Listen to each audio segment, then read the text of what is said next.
A major former Impact Wrestling stable returns to Impact at this past weekend's television tapings, in addition to a current AEW star returning to Impact Wrestling at the TV tapings. We have an update on the main title matches for Slammiversary, plus we also now know the length of Mia Yim's Impact Wrestling contract. All this and more in today's Impact Wrestling news.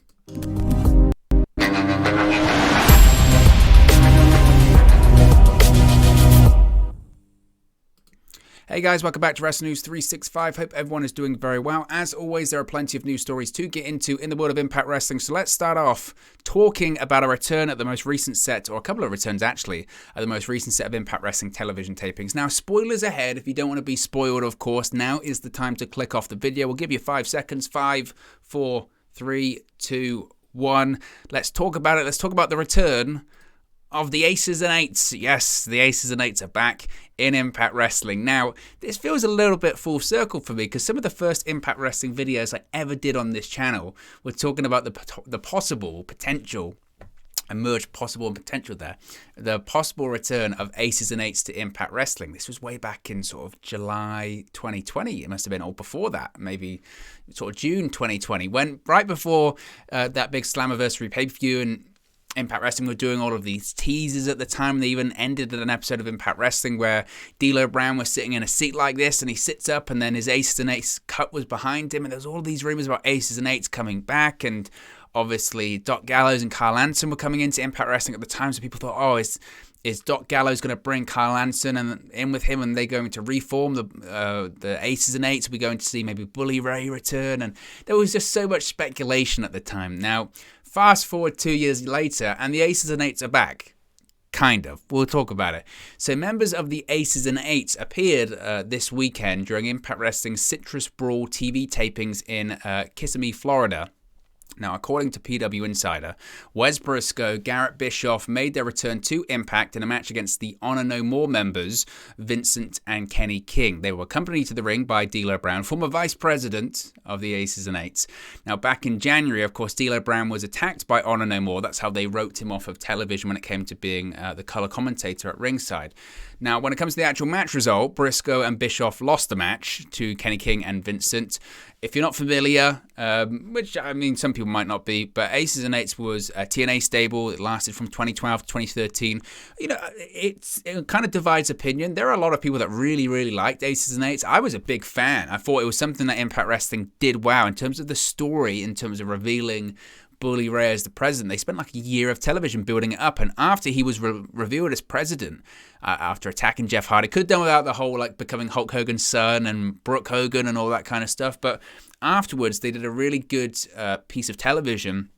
I think it was on the following episode of Impact, or maybe the episode after that, where they basically told the story of how they told, or recapped the story of how they told this whole tale for a year, and it was through the eyes of Bully Ray as the president, and it was really well done. And like with anything of that era of TNA wrestling, that it ended up being, you know, maybe overproduced, or there was so much chaos, and because of the financial issues at the time, people then got released and it got watered down, and it ended up fizzling out into nothing eventually. And that's, you know, right at the tail end of sort of the Hogan Bischoff regime. But I was a big fan of Aces and Eights. Now, does this mean that the faction is back permanently in Impact Wrestling? I would be very, very surprised. You have to also remember that Impact Wrestling is celebrating 20 years of its existence this year. Slammiversary is a really big event because it always is, but this year it's particularly big because it is 20 years of Impact Wrestling.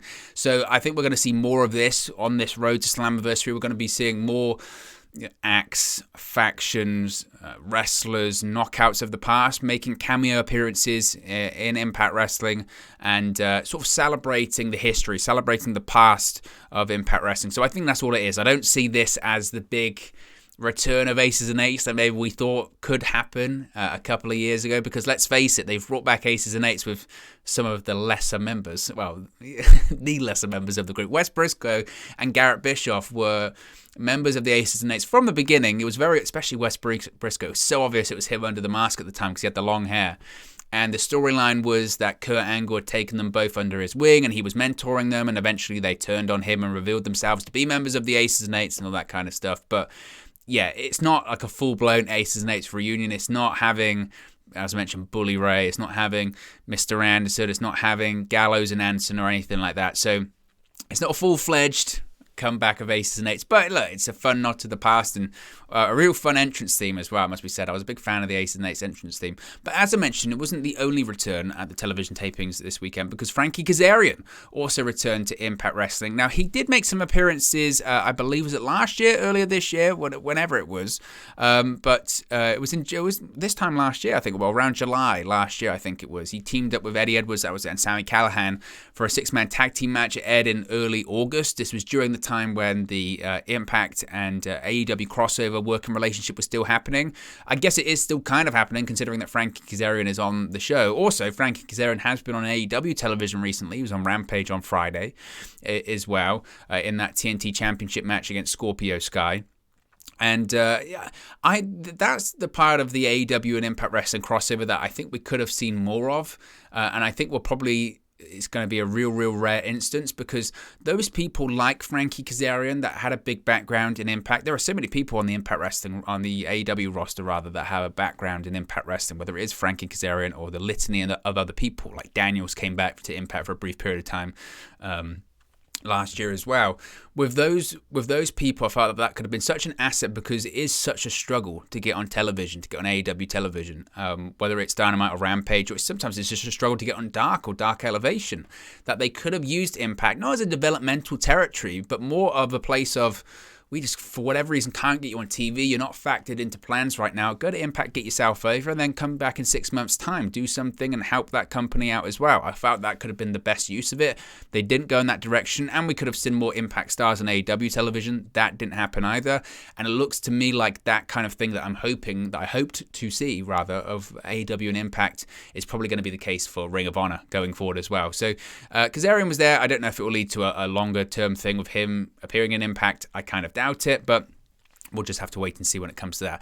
As I mentioned, though, Slammiversary is on the horizon, and the World Championship match for Slammiversary has indeed been confirmed. You can see it right there on the screen. That being Impact World Champion Josh Alexander. He's going to be defending his title at Slammiversary against none other than Eric Young. Now, during last week's episode of Impact on Access TV, Eric Young won the Gauntlet for the Gold match. He will now get to face Josh Alexander for the World Championship at Slammiversary. Now, Eric Young defeated Chris Sabin to earn the title match. The other entrants in the match include the likes of PCO, Moose, Rich Swann, W. Morrissey, Trey Miguel, Alex Shelley, Shark Boy, as I mentioned, tying into those 20th anniversary celebrations, Eddie Edwards, Vincent, Steve Macklin, and more. I expect Josh Alexander to retain. I would be stunned if he dropped the title, considering he only just recently won it. I think Josh Alexander's going to hold on to the championship, frankly, for a really long time. I think his X Division championship reign was great, and I think that was kind of the precursor to what they kind of hoped he is going to do with this World Championship reign. So I think Josh Alexander legitimately could hold on to the title for a year or more. I think long title reigns are back in vogue now, especially with what WWE's doing, and I think that they've kind of dispelled the myth, to their credit, I suppose, WWE, that people don't have the attention span for a long title reign. There was this sort of thing, and maybe it was true in the 90s and the early 2000s, that long title reigns couldn't happen anymore because, again, you had week-to-week television and people wanted to see the chase, and eventually you win the title and all that kind of stuff, and the attention span got shorter. But that's kind of gone the other way now. I think people don't like it when titles are moved around so quickly anymore. A great example is the TNT Championship in AEW. You look at how many title changes have happened with that bout so far in just 5 months of this year, and it feels like the title has been significantly devalued. So I don't expect Josh Alexander to drop the championship to Eric Young, but I'm sure it'll be a fantastic main event, no doubt about that. Now, another title match that was announced at the latest set of Impact Wrestling television tapings involves the Impact World Tag Team Championships, because the Good Brothers, Doc Gallows and Carl Anson, came out to the Impact Zone at the tapings and revealed that they will be challenging the Briscoes for the titles at Slammiversary on June 19, 2022. Now, fans in attendance noted that the Good Brothers ran down Mark and Jay Briscoe's achievements, showing a video of the top things they've done in Impact themselves. The Briscoes retaliated with some strong words of their own, leading to a brawl between both teams as they retreated up the ramp. Now, of course, the Briscoes have only just won the Impact Tag Team titles at Under Siege earlier this month. They defeated Violent by Design. Again, I would be really, really, really shocked if they dropped the tag team championship. Of course, the Good Brothers defeated the Briscoes at Multiverse of Matches back in April, so logic would suggest that they're going to have a situation whereby the Briscoes get their victory back. Obviously, they're being the tag team champions, so they just won the bout, so they're not going to drop the championships either. I would also think, it must be said as well, this is most likely, I mean, it's a possibility, certainly, that they're going to leave Impact Wrestling, of course, the Good Brothers. And if the Good Brothers do indeed leave Impact Wrestling, which it looks like they are, the contracts expire actually just before Slammiversary, so I'm sure they've worked out some kind of situation where they're going to work that as their final date. It's possibly that they're doing the favors to the tag team champions on the way out of the territory as well. So I think that's the likely outcome there. Also, another title match has been announced for Slammiversary, that being the Knockouts Championship match, because there is going to be a Queen of the Mountain match. Finally, last year I was calling this for the X Division Championship. Last year at Slammiversary, there was an Ultimate X match for the X Division Championship. That's when Josh Alexander was the X Division champion, and I was saying at the time it should be a King of the Mountain match because that's the traditional match for Slammiversary. It was always a King of the Mountain match back in the early days of Impact Wrestling, but we're going to get to see one, but just with the Knockouts this time. We're going to see a Queen of the Mountain match because the first ever Queen of the Mountain match has been announced for Impact Wrestling's upcoming Slammiversary pay-per-view. During last week's episode of Impact on Access TV, Gail Kim announced that Tasha Steelz will be defending the Knockouts Championship against Mia Yim, Chelsea Green, Jordan Grace, and Deonna Purrazzo in a Queen of the Mountain match. Now, to ask me to pick a winner of this one, I think it's really tough. I think you could absolutely see an example of any of these people, any of these knockouts winning the Knockouts Championship. So maybe as we get closer to the event, maybe we'll figure out who's actually going to win that one. But I think it's a really tough call. I'm really not sure who's going to win that one. Finally, speaking of Mia Yim, this one's a little bit old at this point, but indulge me anyway. We have an update when it comes to the length of Mia Yim's contract with Impact. Mia Yim has not signed a long-term contract with Impact Wrestling, according to Sean Ross Sapp of Fightful Select. Now, it was noted that Yim's deal is a short one as of now, with it being a 6-month contract. The contract will keep her with the company through the Bound for Glory pay-per-view in October.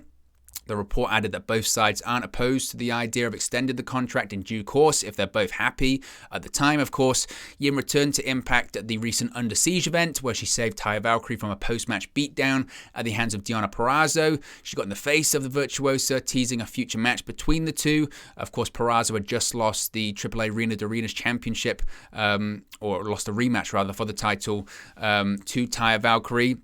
Now, Yim's, of course, been really selective about her appearances since her release last November. She made her in-ring return at WrestleCon. I believe that was in April, again in a victory over Athena, formerly known as Ember Moon. Of course, she does have history wrestling as Jade for Impact Wrestling from 2015 to 2017. She was the 2016 Queen of the Knockouts, and she's a former Knockouts champion as well. So I wouldn't be shocked if this one does get extended, to be honest. As I mentioned, I think she's just been very selective about which date she wants to pick, and if she's happy with the company and her booking, then I expect her to stay, honestly. But anyway, guys, let me know your thoughts on today's Impact Wrestling news in the comment section below. Be sure to like and subscribe to Wrestling News 365, and I'll speak with you again very, very soon.